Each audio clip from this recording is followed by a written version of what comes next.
Estás escuchando Negocio Internacional, el podcast donde exploramos las experiencias, desafíos y oportunidades de llevar tu negocio a nuevos mercados. Hola, muy buenas, pues ya estamos aquí en un nuevo episodio del video podcast Negocio Internacional. Esta vez vamos a hablar sobre el proceso de internacionalización de Social Public. Y para ello tengo a Juanan, una voz más que autorizada para contarnos cómo ha sido ese proceso. Hola Juanan, ¿qué tal? ¿Cómo estás? ¿Qué tal, Juan? ¿Cómo estás? Muy bien, bienvenido de nuevo. Bueno, ya que Juanan estuvo en otro canal, en otro podcast que tengo, como tratando otro tema, bueno, también relacionado. Y bueno, nada, un placer de nuevo tenerte por aquí. Y bueno, para empezar, si te parece, cuéntanos un poquito quién eres, qué haces, de dónde vienes, a dónde vas y todo lo que quieras sobre Social Public. Fenomenal, Juan. Bueno, yo soy ingeniero informático, estudié en la Universidad Complutense de Madrid y luego, pues, para no enrollarme mucho, pues durante mi carrera he trabajado en empresas como Telefónica, Microsoft, también en el diario 20 Minutos, aunque ya más en una parte más de marketing y desarrollo de negocio. Y bueno, durante toda esta carrera lo que he ido cogiendo es mucho background de cómo funcionan departamentos grandes de empresas internacionales y cómo funciona un negocio, ¿no? En sus tripas en todos los niveles. En mi último trabajo, antes de empezar ya con Social Public, pues llevaba acuerdos de negocio en el periódico que pues, en mi primer trabajo lo que hacía era programar. O sea, que pasa por todos los estratos. Entonces, la idea de Social Public surge de Ismael, de mi socio, como en aquel momento Social Public lo que es una plataforma, es un marketplace para hacer trabajo de marketing con influencers. Es decir, que una empresa pueda buscar en este marketplace influencers pequeñitos normalmente y pueda hacer una inversión publicitaria para que promocionen un producto. Funciona, es un modo SaaS. Metes tu tarjeta de crédito, buscas los influencers, se les paga, hacen un story, un post. Ahora es relativamente sencillo de contar. Pero la historia es que en aquel momento no había absolutamente nada de esto. ¿Y cómo se hacía todo? Pues con un Excel, llamando por teléfono, pagando uno a uno a los influencers, que esto que parece algo trivial, pues si por ejemplo un influencer vive en Canarias tiene una tributación diferente de si vive en Madrid, y ya no te cuento si vive en Tegucigalpa. Entonces, la idea era hacer una plataforma que lo hiciera todo muy sencillo, un SaaS, además como un Google AdWords, pero con influencers. Esta era la primera idea que tuvimos y lo que creo que lanzamos al mercado. Y hasta hoy. Esa es la idea y que se mantiene, entiendo. Supongo que habrá evolucionado, pero sí. La idea es esa, lo lanzamos solo con Twitter porque era lo que más se vendía en aquella época. O sea, por ejemplo, Facebook ya existía cuando lo lanzamos. Estoy hablando de hace 9 años, ¿vale? Para contextualizar también a la gente. No existía TikTok, no existía Instagram, existía Twitter y Facebook, pero Facebook no tenía un uso comercial. Era una red muy privada donde la gente pues ponía sus fotos de pasar el fin de semana y no lo concebían como algo para hacer público. De hecho, a día de hoy tampoco es que sea un canal muy habitual de este tipo de tareas. Y una cosa que hicimos, bueno, planificamos el producto, como se suele decir, básicamente en una hoja de papel en un bar. Así, Madrid y yo, ordenando, llevamos a ver cómo hacemos esto. Como te digo, fue una idea suya, yo ya empecé a ver, vamos a darle esta forma y tal. Y sí que recuerdo que nosotros estábamos muy obsesionados con que este producto fuera útil para agencias. Es un producto muy, muy pensado para agencias de todo tipo. Entonces, cuando hicimos el primer piloto, que tardamos como unos 6 o 7 meses en desarrollarlo, fuimos a ver a agencias, sobre todo donde teníamos contactos personales por nuestras trayectorias, y les preguntábamos qué les parecía, y entonces ellos pues, nos empezaban a decir: aquí falta un botón para subir la factura, aquí falta un botón para que te lleve a un dashboard, aquí falta tal. Hicimos una segunda iteración antes de lanzarlo al mercado, o sea, 3-4 meses más, para que el producto estuviera listo y preparado para agencias. Entonces tardamos casi un año en desarrollarlo.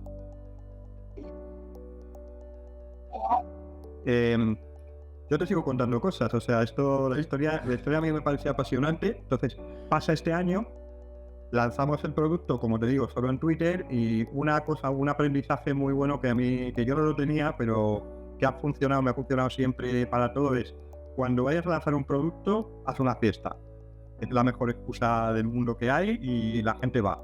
Entonces tú haces una fiesta, cada uno dentro de sus posibilidades, pero a la gente le invitas a una fiesta, no le invitas a contarles un producto, porque un producto que no conoce nadie y que todavía no está lanzado en el mercado, ven a la presentación de Social Public y tal, pues nadie va, pero mira, te invitamos a tomar un cóctel tal. Pero claro, aquí tú invitas a la gente que realmente te interesa, porque es una fiesta, o sea, la gente va a ir a pasárselo bien, y efectivamente era el objetivo. Entonces, ¿quién invitamos en este primer evento? A los que llamamos influencers semilla, que eran los 50, 100 influencers que nos interesaba que estuviesen en la plataforma desde el minuto 1, y a los clientes también que nos interesaba que probaran. Nosotros teníamos la tremenda suerte de que contábamos con Internet República, nuestra agencia matriz, que ya tenía una cabecera de clientes y que tenía gente a la que podíamos invitar, que fueron los que fueron también a este evento. Y estos primeros 50-100 influencers nos sirvieron de semilla para poder ir haciendo crecer la comunidad. Es decir, ellos se apuntaban, ponían en sus redes sociales, me he apuntado a Social Public, estoy probándolo, y hacían efecto llamada a un segundo nivel de influencia. Uh-huh. Entonces, hicimos esta fiesta, nos lo pasamos muy bien y funcionó, conseguimos este nivel que queríamos, y conseguimos además que un primer cliente se animase a probar. Este cliente, que no puedo decir, yo creo que ha pasado tiempo y que la experiencia fue buena, fue Supermercados Día, que en aquel momento era el cliente de Internet República. Le contamos lo que queríamos hacer, que era marketing con influencer, con esta plataforma, y probó y le fue bastante bien. Entonces también aquí, siguiente aprendizaje, conseguimos nuestro primer caso de éxito. Entonces ya teníamos... Tan importante caso de éxito. Muy importante, una marca muy buena, y yo desde aquí de verdad nunca pararé de darle las gracias por atreverse a hacer esa primera prueba, que en realidad estaba muy controlada, sabían qué resultados iban a tener y pusimos un esfuerzo máximo porque salió bien, y ya pues íbamos, yo que sé, al Corte Inglés y se lo contábamos, íbamos a Mapfre y se lo contábamos, y ya íbamos con un caso de éxito de un cliente con mucho nivel que había conseguido resultados. Y así empezaron a venir más clientes. Y esto para un país, solamente España. Solamente España, pero como justo aquí hemos venido a hablar de internacionalización, voy a ir un poco contando también esa parte. Desde el minuto 1, nosotros planificamos Social Public como un producto internacional. ¿En qué sentido? Pues, por ejemplo, socialpublic.com cargaba en inglés, no cargaba en español. Para que vieras la versión en español, aunque el navegador sí estaba en español, te cargaba ya en español, pero ibas al barra. Con el equipo de SEO trabajamos desde el minuto 1, que cómo tenían que ser las URLs por los 6 idiomas que pusimos. Los inglés, francés, español, alemán, portugués, italiano, que siguen siendo a día de hoy los idiomas que están. Imprescindible el SEO internacional. Lo digo para decirlo. No, también nosotros trabajábamos en una agencia de SEO. O sea, era muy obvio para nosotros, quizás alguien que no esté tan metido en el sector no sea tan obvio, pero era muy obvio que lo teníamos que tener en 6 idiomas en nuestro caso, y que además el producto había sido diseñado, como te digo, cuando hablábamos con estas agencias tampoco eran agencias al azar, eran agencias internacionales, y lo que queríamos que funcionara tenía que valer en cualquier país, y como te digo, pues la forma de pago a los influencers ya estaba pensada desde el minuto 1. Empezamos con PayPal. PayPal nos dio mucha libertad porque funciona en muchos países en el mundo. Sí. Entonces a los influencers empezamos pagándolos por PayPal. Mucho tiempo después metimos transacción bancaria, que a día de hoy sigue funcionando, pero que tenía ya más peculiaridades según el país. Pero PayPal nos dio muchísima libertad y muchísima capilaridad para eso. Y el ponerlo en idiomas internacionales también. Y luego, a partir de ahí teníamos 2 vías, ¿no? Una, conseguir influencers fuera de España, y otra, conseguir clientes fuera de España. También el blog nos ha ayudado mucho. El blog ahora mismo está en 4 idiomas: español, italiano, portugués, inglés. Lo hemos hecho por estrategia de países, luego hablaré un poco de eso. Pero el contenido, nosotros Social Public es una web sin contenido. O sea, hasta que no haces login no puedes hacer nada. Entonces, si tú no tienes un blog que te respalde, que hables de tu producto, que cuentes las mejoras que vas a hacer, que cuentes tu experiencia con clientes, que hables del sector, No tienes un contenedor que ayude a Google a indexar y a traer esos contenidos hacia ti. Entonces, también nacimos con un blog, al principio solo en inglés y español, y luego ya fuimos añadiendo con el tiempo más países según íbamos internacionalizando la empresa. Nosotros en la parte de internacionalización... Pero Juan, perdón, ¿en qué momento decidís dar el salto a un siguiente país? ¿Cuál es el disparador o por qué? Porque puede ser un motivo, puede ser varios. Sí, o sea, desde que diseñamos el producto, y esto creo que debe de ser así, estaba pensado para ser internacional. Por eso la clave de los idiomas y por eso la clave de meter las formas de pago en PayPal. Estaba diseñado así desde el primer minuto, no queríamos solo ceñirnos a España. De hecho, cuando trabajas con influencer, hay un influencer que puede vivir en Argentina pero tener mucha base de seguidores en España. Entonces ya no queríamos limitar el producto, si no nos estábamos autolimitando. Pero es verdad que el primer aprendizaje que tuvimos es que para poder internacionalizar una empresa tienes que estar en ese país, en el país donde quieras internacionalizar. Entonces, aunque hicimos mucha labor de captación de influencers fuera de España, la captación de clientes sí que necesita una base local. Es así, es una realidad. Por mucho que vendamos o que queramos vender con paid media o con estrategias de marketing comercial se puedan traer clientes, puedes conseguir. Es un esfuerzo tan grande que necesitas tener presencia local, si no, no lo vas a conseguir. Presencia por credibilidad, por esa autoridad que tienes cuando eres nuevo, cuando eres de otro lado. ¿Por qué motivo exactamente? Sí, por ir a eventos, que te conozcan. Si un cliente te llama y te quiere conocer, tienes que ir a su oficina a verlo, sobre todo los clientes grandes. Hay muy pocos clientes que en remoto te hagan un approach tan grande como para que puedas vender una campaña grande. Puedes hacer cosas pequeñitas, sobre todo con startups que quieren probar cosas nuevas y encantados. Pero cuando quieres buscar una presencia fuerte y llegar a clientes del mismo nivel que estábamos consiguiendo en España, tienes que tener presencia. Entonces, nuestra primera estrategia fue ir a Miami. Esto lo hicimos cuando el producto tenía como un par de años o así. O sea, nuestro año número 3, por decirlo así. ¿Y por qué elegimos Miami? Porque en aquel momento era el hub donde se llevaba gran parte del negocio de Latinoamérica y algo del negocio de Estados Unidos. Y además, aunque nuestro producto estaba con vocación internacional, Social Publi estaba en inglés, sí que veíamos que la gran base de influencer que teníamos pues era de habla hispana, que las campañas que habíamos rodado hasta ese momento pues eran de habla hispana y nos sentíamos más cómodos intentando empezar en países de habla hispana, sobre todo México y Colombia, que fueron elegidos por volumen de negocio, ¿no? Porque son los países que movían en ese momento más volumen de inversión. Pero, insisto, teníamos la percepción de que los hubs, las inversiones estaban llevando mucho desde Miami.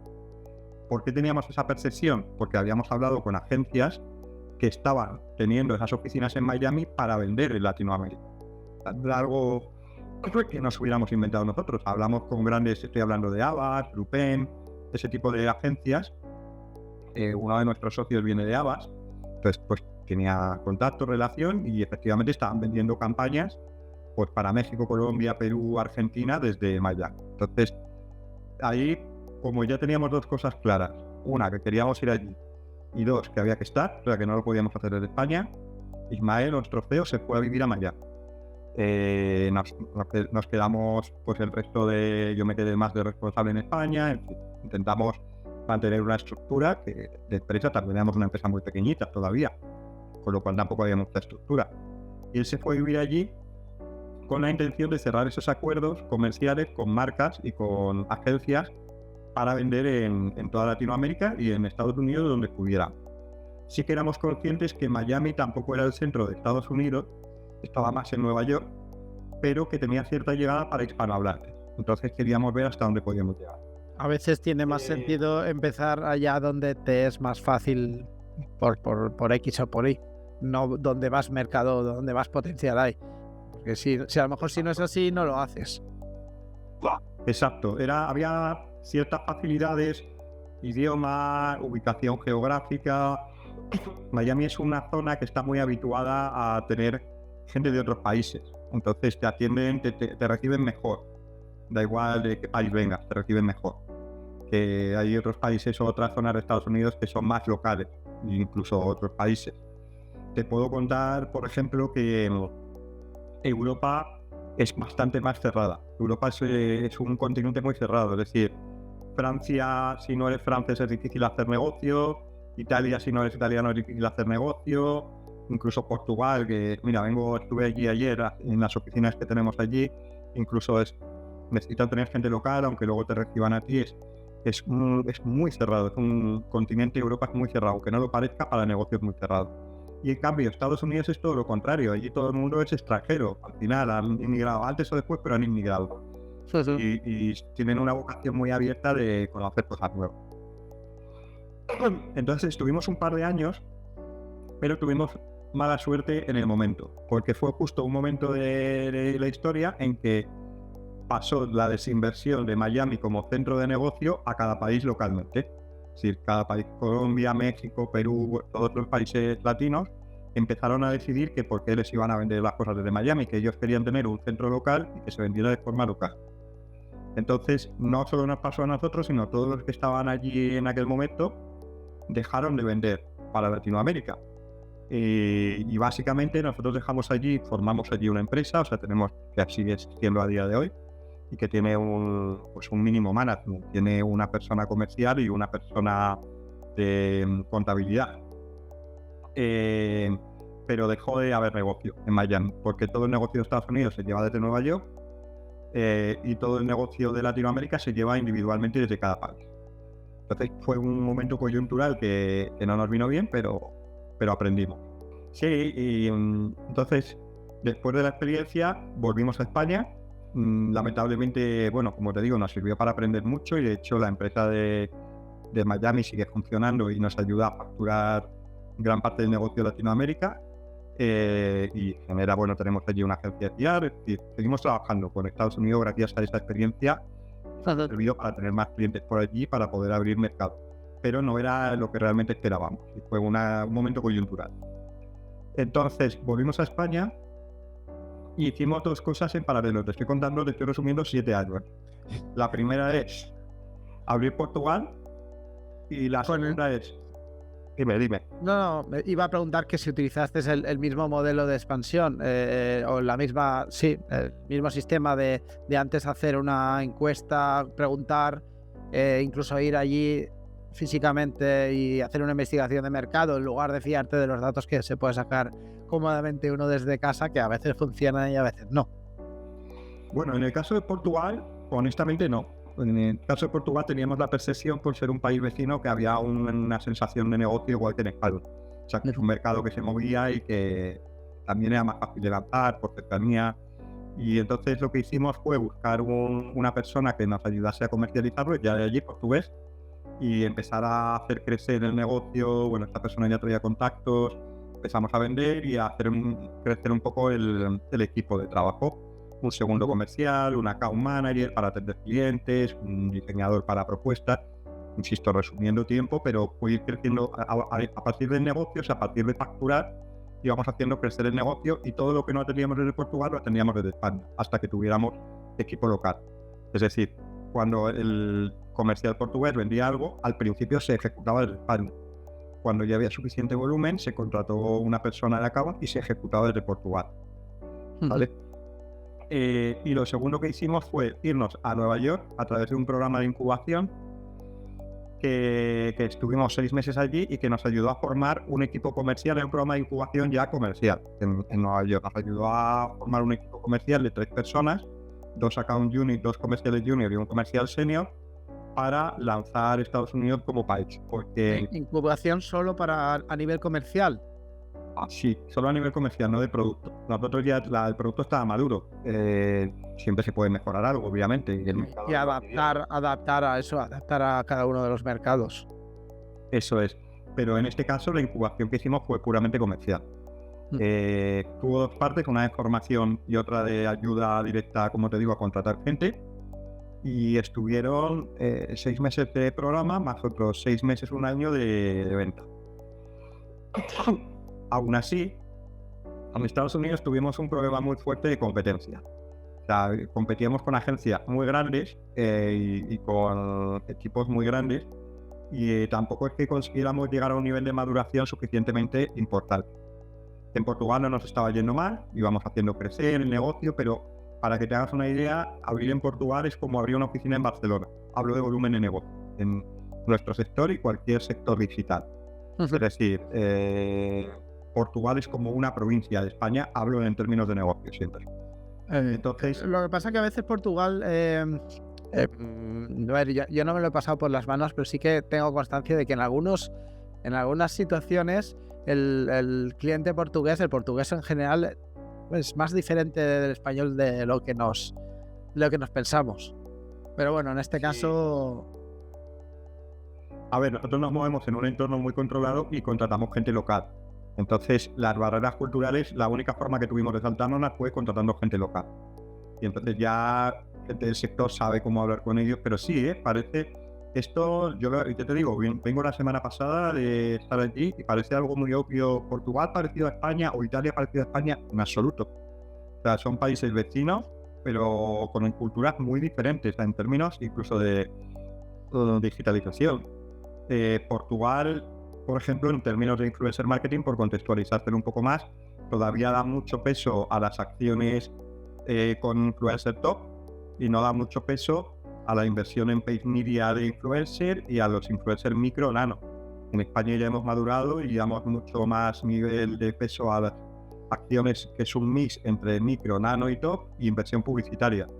Eso, ya intentamos tocar todas las teclas. Ellos todavía no están todavía con las teclas de los macro. Entonces, no sé si decir que van por detrás, tampoco es el término exacto, pero llevan un ritmo diferente un ritmo adaptado a su mercado. Seguramente. Eso es, a las necesidades del mercado. Cuando volvimos otra vez por segunda vez de Estados Unidos, decidimos abrir en México. Esto también era una decisión que teníamos madurada de cuando tuvimos la primera etapa en Miami y contratamos un equipo comercial a través de un acuerdo con una agencia local de allí.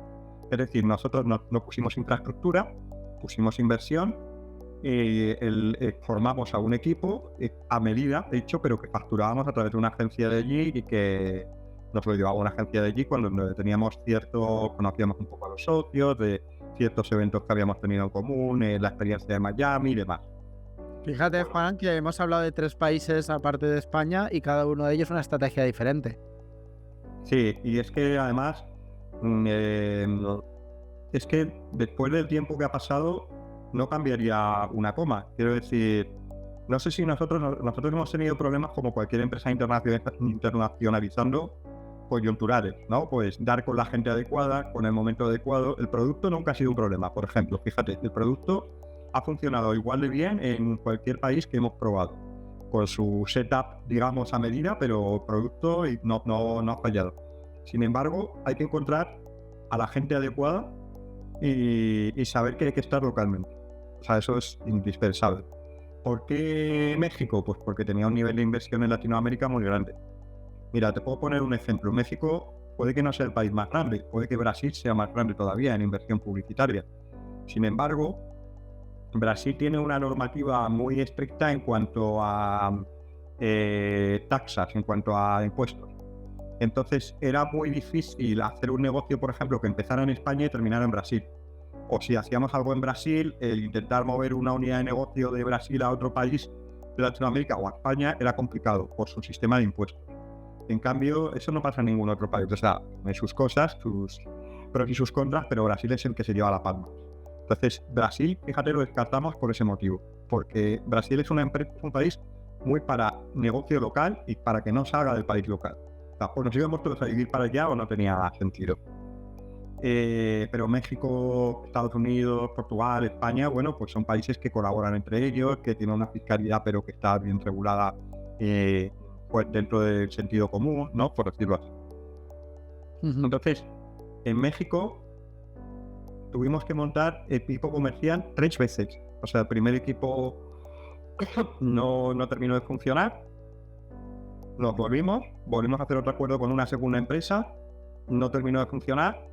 Nos volvimos y ahora recién, el año pasado, lo que hemos hecho es ya abrir una oficina de social public con un equipo local a través de una agencia de influencer marketing, ya no una agencia generalista o una agencia que se dedica a otra cosa, con la que hemos llegado a un acuerdo para absorber su negocio y quedarnos como representación, ¿vale? Entonces, hemos empezado, digamos que no hemos empezado de cero, sino que hemos empezado con un equipo pequeño, son 5 personas, con una facturación pequeña, pero que nos ayuda ya a tener cierta relevancia, y es la estrategia que estamos haciendo ahora. Entonces, tuvimos que pasar de intentar a través hacer un partnership que no nos ha funcionado. ¿Por qué no funcionó? Pues supongo que dar con la gente adecuada es la clave para mí. A directamente coger las riendas del negocio y decir, oye, vale, nosotros vamos para allá, vamos a hacer un acuerdo con el que sabe de allí, pero lo dirigimos nosotros.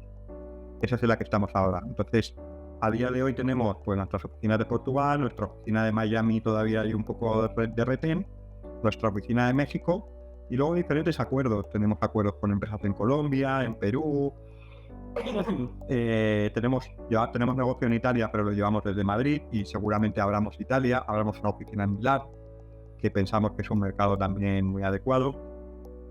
Pero también un learning es que es complicado hacer varias cosas a la vez. Un aprendizaje es, nosotros, por ejemplo, hasta que no estabilizamos Portugal, no tiene sentido volver a México. Hasta que no estabilicemos México, que es con lo que estamos ahora, no creo que tenga sentido abrir algo en Colombia o en Perú, porque si abres muchas cosas y no estás muy encima, no consigues que funcionen bien. Hemos tenido que viajar para allá, tener gente local en todos los países que hablo, los que hemos estado intentando abrir. Y hasta que no estabilices algo, no te metas en otro, porque vas a tener muchos frentes abiertos que te van a impedir avanzar. Es una máxima que intento aplicar, o al menos recomendar con mis clientes de SEO internacional que quieren empezar con varios países. Y bueno, a ver, primero estabilízate y sé fuerte en uno, normalmente el local, pasa al siguiente, y cuando ese ya funcione, pasa al siguiente, salvo que tengas recursos infinitos, que no suele ser el caso. Yo creo que es lo habitual, o sea que está bastante alineado con lo que decías. No, recursos infinitos no hay, por lo menos en nuestro caso, que somos una startup. Nosotros, mira, por ejemplo, además luego es que el tema local de verdad es muy complicado de explicar, en el sentido de que aunque sea el país que tienes al lado, es muy diferente. Cuando nosotros vamos a un país, lo primero que analizamos es la competencia que hay allí. Primero porque nos da un scope de saber si hay negocio o no hay negocio. O sea, si no hay competencia, ojo, porque a lo mejor no está malo que no haya competencia, porque quiere decir que a lo mejor no hay negocio. Sí. Pero cuando llegamos, la competencia local es fuerte. O sea, están haciendo ya un trabajo, llevan años, se les conoce, en nuestro caso pues tienen influencer y hay que luchar contra una competencia local. Es como empezar de cero. Entonces, España, nosotros en España somos ese lado de la moneda, somos los fuertes. Entonces, cuando intenta un competidor nuestro, que lo han intentado históricamente y muy machaconamente, por desgracia para nosotros, no lo han conseguido, no nos han conseguido quitar de posición de líder, han terminado cerrando España. O sea, lo que a nosotros nos ha pasado en otros países, cuando alguien viene de fuera, les pasa con nosotros. ¿Por qué? Porque aquí somos un equipo de 30 personas saliendo a vender a la calle, atendiendo a clientes y manejando el día a día de una forma muy eficiente. Funciona bien, lo tenemos muy trabajado. Cuando llegamos a un país nuevo, pues tienes un equipo, 4 o 5 personas, luchando contra eso, contra otro equipo de 30, contra un producto que a lo mejor no necesita ser cambiado. Y si vas haciendo lo mismo, ofreciendo lo mismo, resolviendo las mismas necesidades de la misma manera, más difícil todavía. Exacto. Nosotros, por ejemplo, hemos tenido que lanzar, lo hacemos mucho con orgullo, porque nuestro ADN es muy innovación. Yo, como te decía al principio, soy ingeniero informático y aquí estoy llevando una empresa como ingeniero informático. Entonces, siempre intentamos innovar. Hemos lanzado Brand Detector, que es un producto muy innovador, que busca marcas dentro de contenidos de influencer, pero eso nos ayuda a que cuando vamos a un país le contamos una historia diferente. No vamos a contar lo mismo que el que está triunfando en ese país. Entonces, cuando voy a México o a Portugal, yo no vendo marketing de influencer, vendo Brand Detector. Le digo, mira, esto no te lo está enseñando nadie. Ahora, ¿por qué tengo Brand Detector? Porque hago marketing de influencer y porque soy líder en este sector, sobre todo en España. Ahora déjame que te cuente el resto de la película, pero tengo que llamar tu atención con algo que no te esté contando a nadie, porque si no, llegas a un país extraño con un producto igual que un competidor y ¿qué vas a hacer por ganar al cliente? bueno, o tiras precios, que tampoco me parece una buena estrategia, te vas a pegar un tirón en el pie tarde o temprano, o haces algo que no esté haciendo la competencia. Y esa es nuestra estrategia. Qué bien. Qué interesante eso. Y bueno, a ver, ya pequeñas particularidades de cada mercado. ¿Cómo gestionáis el tema de monedas o, bueno, idioma? Ya me has comentado que trabajáis con gente local y tal, pero bueno, para los pagos, o ¿se paga desde aquí, desde allí? ¿Cómo funciona? Sí, los pagos, nosotros la moneda principal que tenemos es el dólar. Hemos añadido más, como el euro. El euro fue la segunda moneda, no fue la primera. La primera todo la nació en dólares. Y el dólar es una moneda que te permite internacionalizarlo. O sea, todo el mundo tiene en la cabeza el cambio euro-dólar, el cambio peso-dólar. El dólar es una moneda de referencia. Y es muy fácil de manejar en cualquier mercado. Entonces, por eso lo instauramos y con eso no hemos tenido gran problema. En cualquier país donde hemos ido a facturar en dólares, no ha habido problema. En Europa metimos el euro porque es verdad que facilita mucho la fiscalidad. Entonces, como al final al meter el euro metes 20 países o 22 de la Unión Europea, pues nos ha facilitado mucho para facturar con agencias y demás, y fue la segunda moneda que hemos metido. Ahora estamos metiendo el peso mexicano porque también nos está ayudando mucho de forma local, sobre todo a dimensionar el trabajo, ya que todo el mundo vea cuando hace una factura en sus términos locales cómo está funcionando. Pero la realidad es que seguiremos añadiendo monedas cuando haya un nivel suficiente de negocio para ello. Si no, el dólar nos vale como moneda base perfectamente en prácticamente todo el mundo. Sí. También te diría, a nivel de peculiaridades, que un aprendizaje que hemos tenido muy fuerte es, en el caso de España y de internacionalizar una empresa, hay que hablar con ISEX. ISEX es un organismo muy receptivo, de verdad. O sea, tú entras a la web de ISEX, Instituto Exterior de, precisamente de eso, ayudar a las empresas a internacionalizar. Y tú vas a encontrar en algún punto de la web, no me acuerdo ahora de memoria dónde, pero vas a encontrar el teléfono. Les llamas, de verdad, un 10. Te atienden, te ayudan, les cuentas tu caso, te van a poner una persona que te va a intentar ayudar en todo momento, pero lo que van a hacer es recomendarte los programas que ellos quieran. Estos programas hacen de todo por ti, desde ponerte una oficina local, un número de teléfono local, una dirección fiscal local. Hacen excursiones, yo lo llamo excursiones, ellos tienen un nombre seguro más técnico, pero te hacen excursiones con empresas locales para que les enseñes su producto. Misiones, lo llaman ellos, para hacer más técnico. Va por temporada, claro, no es que yo entro a Colombia, venga, pues vente y tenemos Colombia para ti. No, pues la misión de Colombia a lo mejor empieza en 6 meses. Te apuntas, te manda la newsletter y tú, si entras dentro de los parámetros, que además son unos parámetros muy normales, o sea que te van a interesar a ti también como negocio, pues vas a ir con ellos. Por ejemplo, ferias internacionales. Si vas con ISES, los costes de las ferias se te pueden reducir a un 30% de lo que costaría. Vas con el stand de España, representando a España en estas ferias, con tu marca, eso sí, pero ISES te pone el stand, te ayuda con toda la logística y ayuda muchísimo. Nosotros, por ejemplo, estamos en un programa ahora, o sea, listo, tenemos 9 años, que se llama ISES Next, que nos ha dado, te facilita la gestión de utilizar presupuesto de marketing del Estado para eventos, ferias y publicidad en diferentes países. Entonces eso no tiene precio. Bueno, en realidad sí, porque lo han cuantificado ellos, pero que te ponen un gestor que te ayuda a internacionalizar la empresa y pagado por ellos, pagado una parte por ti. Ellos tienen una política muy buena que me parece muy correcta de, oye, aquí no es que te demos duros a pesetas, es que nosotros te ayudamos, te financiamos cierta parte y tú financias otra parte, pero realmente te ayuda mucho. Y el aprendizaje de ISES nos costó llegar, pero ahora lo vemos claro. Perdón. Entonces, lo recomiendo muchísimo, trabajar con ISES para internacionalizar la empresa. Y no hay muchos más secretos, es presencia local, ayúdate de empresas como ISES que te van a ayudar.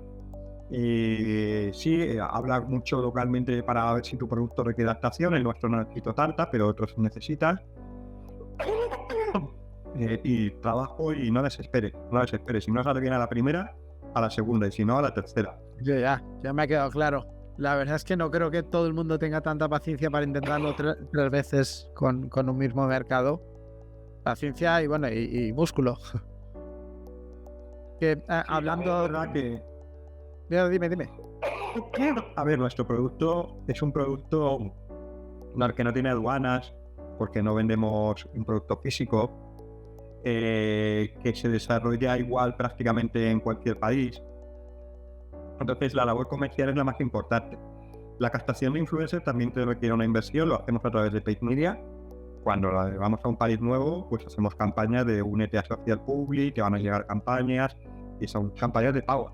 Entonces también requiere una inversión.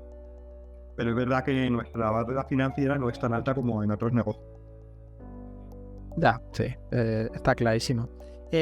También particularidades de cada mercado a nivel de contratación. Esos equipos no sé si forman parte de la plantilla, son equipos externos, o cómo funciona en caso de que sea parte de la plantilla. Pero, pues a ver, la situación ideal es tener una empresa local, pero no siempre es fácil y no siempre es adecuado hacerlo al principio del todo. Es mejor cuando ya lleves cierto nivel de facturación, ¿vale? Entonces, pues el primer paso sería hacer algún acuerdo con una empresa local precisamente para facilitar tanto cualquier tipo de contratación como de facturación, y luego pues hacer cruces de facturas por negocio, ¿no? Es decir, pues tú me has generado tanto negocio, te emito esta factura y trabajas con una empresa local.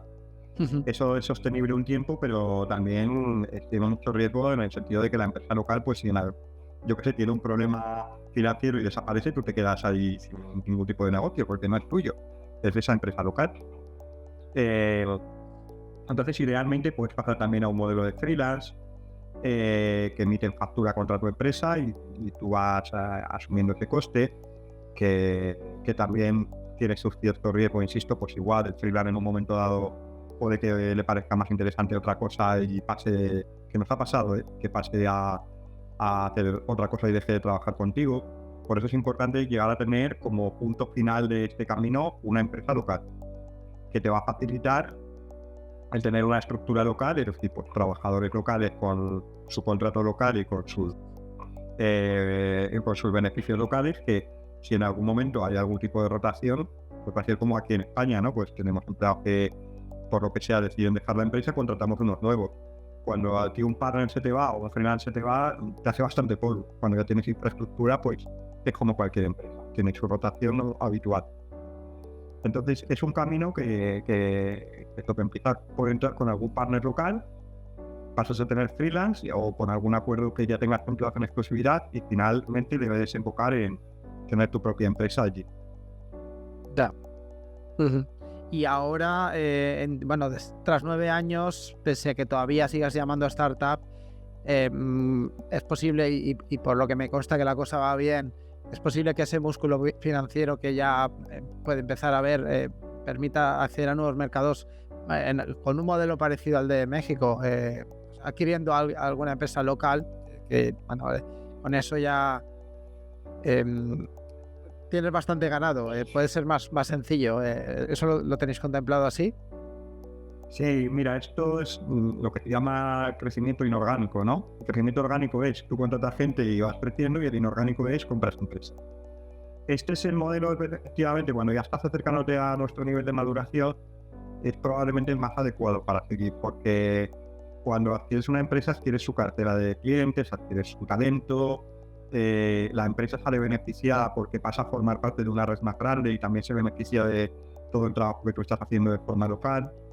Y es una forma muy sana de crecer, siempre y cuando a nosotros esto no lo vemos como una inversión, o sea, no somos un fondo de inversión. Nosotros si compramos una empresa o si nos planteamos hacer esto es para hacer crecer el negocio core, o sea, para que estos empleados y este cartera y estos talentos se integren 100% en nuestra compañía, pero es el siguiente paso y es el más adecuado en este nivel de maduración. Entonces, sí, seguramente hagamos alguna operación de ese estilo, pero, insisto, hay que hacer una investigación muy, muy fuerte porque son inversiones también grandes. O sea, si tienes músculo financiero es adecuado, te va a ayudar, te va a acelerar mucho el proceso, muchísimo, pero como te equivoques, pues has hecho una inversión que has tirado a la basura, por decirlo así. Entonces, a corto plazo nos lo planteamos más seguramente Latinoamérica, pues Chile, Argentina, países que que ahora mismo no tenemos mucha presencia y que sí que marketing influencer pues está como bien establecido, y a medio plazo pues puede que hagamos algo más en Europa de ese nivel. Pero es que, por ponerte un ejemplo, nosotros Portugal quizás es un país, como te decía, es más como una provincia de España. A nivel mercado es un país pequeño, pero es que en cuanto sales de España, Italia ya es más grande que España. Sí. Francia infinitamente más grande que España, UK 4 veces España, Alemania 4 veces España. Entonces, si tú quieres hacer una inversión en esos mercados, probablemente te encuentres que las empresas de las que quieres invertir son más grandes que la tuya, a nivel de facturación. Entonces, eso no es tan fácil de hacer en un mercado como el español.